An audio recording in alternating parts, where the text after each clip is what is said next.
Assalamualaikum warahmatullahi wabarakatuh. Selamat datang di Sesnot. Pada video ini, saya mencoba melanjutkan catatan kita tentang gempa yang terjadi selama 24 jam terakhir, dan video ini dibuat pada tanggal 3 November 2021. Ini berdasarkan sumber dari USGS, dan dari sini kita bisa melihat tentang sebaran kejadian gempa dalam 24 jam terakhir secara global, termasuk di wilayah Indonesia. Dan di sini kita melihat bahwa wilayah Indonesia ada beberapa gempa yang lumayan signifikan, di atas 5, seperti yang terjadi di Nias dan juga yang terjadi di dekat dengan Tual 5,7, kemudian di Sibolga dekat dengan Nias itu sekitar 5,1. Selain itu ada yang baru saja terjadi dalam 1 jam terakhir di Gorontalo 4,8, dan juga di Ternate itu 4,5. Nah, kita coba lihat di beberapa tempat yang lain. Di bagian ini kita lihat di Solomon. Sebentar.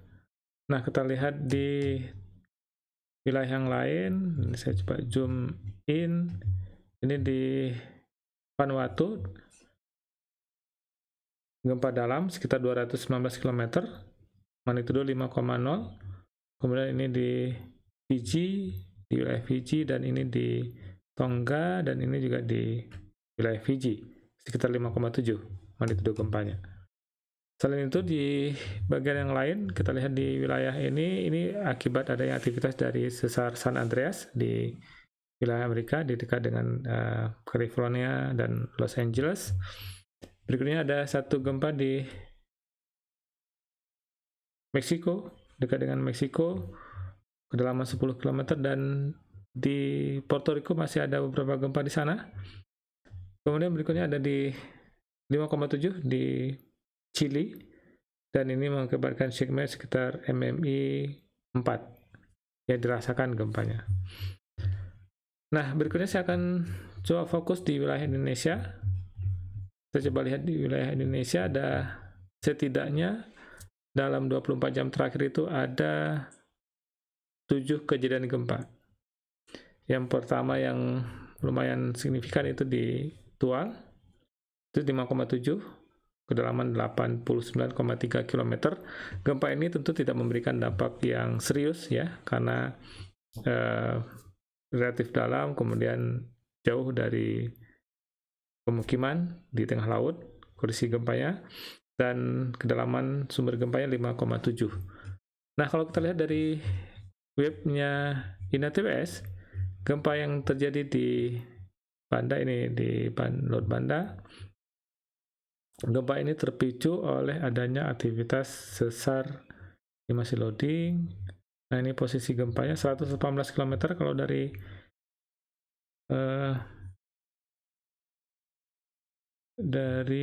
INATWS. Dan saya ingin lihat vokal mekanismenya, tidak diberikan di sini vokal mekanismenya. Harusnya ada karena di sini yes ya. Kita lihat lagi.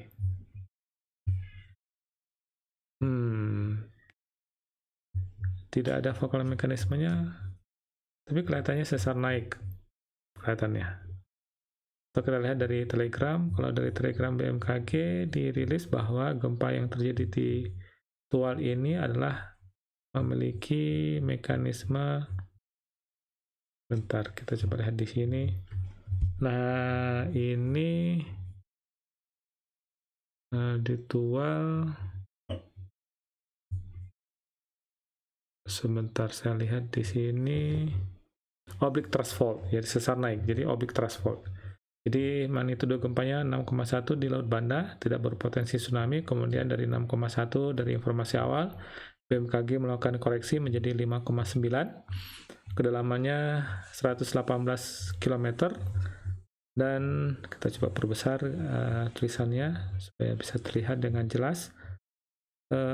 Terjadi pada tanggal 2, sebenarnya tanggal 2 pukul 23:43. Getaran gempa di Saumlaki sekitar 3 MMI getaran gempanya, dirasakan ya beberapa orang yang dirasakan seperti truk yang lewat, tidak berpotensi tsunami. dan tidak ada aftershock dari gempa tersebut. Nah, kemudian berikutnya kita coba lihat di gempa yang lain di wilayah Indonesia. Ada di Sibolga, ini sudah diulas beberapa pada video sebelumnya. Anda bisa lihat linknya di deskripsi tentang ulasan gempa yang terjadi di Sibolga. Begitu juga dengan gempa yang terjadi di Nias, juga sudah diulas. Anda bisa lihat di link yang ada di bawahnya tentang gempa yang ada di Nias. Dan ini baru saja terjadi di dekat dengan Gorontalo. Dan kalau kita lihat dari INATWS, ini di Southern Maluku atau di bagian selatan dari Laut Maluku, magnitudonya 5,0, kemudian kedalaman 62 km, dan ini adalah vokal mekanismenya. Jadi ini yang memperlihatkan sebuah profil mekanisme fokus sesar naik. Jadi ada aktivitas sesar naik yang terjadi atau yang memicu gempa di dekat dengan Laut Maluku. Ini posisinya gempa, dan kelihatan ada sebuah sesar di sana yang memicu aktivitas sesar di sini. Atau juga bisa kemungkinan, ada satu lagi kemungkinan dari adanya, ini bagian dari Laut Maluku kelihatannya. Jadi ada subduksi ganda, ini bagian dari ujung Laut Maluku, lempeng Laut Maluku yang tertekan dari bagian barat oleh adanya slab di Sangihe atau Sangihe Arc di bagian timur, di bagian barat, di bagian barat Sangihe Arc, kemudian di bagian timur itu Halmahera Arc. Nah, ini gempa yang baru saja terjadi, magnitudonya adalah 5,0. Kalau dari BMKG, kalau dari USGS menyebutkan magnitudonya adalah 4,8. Kemudian ini di Ternate, magnitudo 4,5.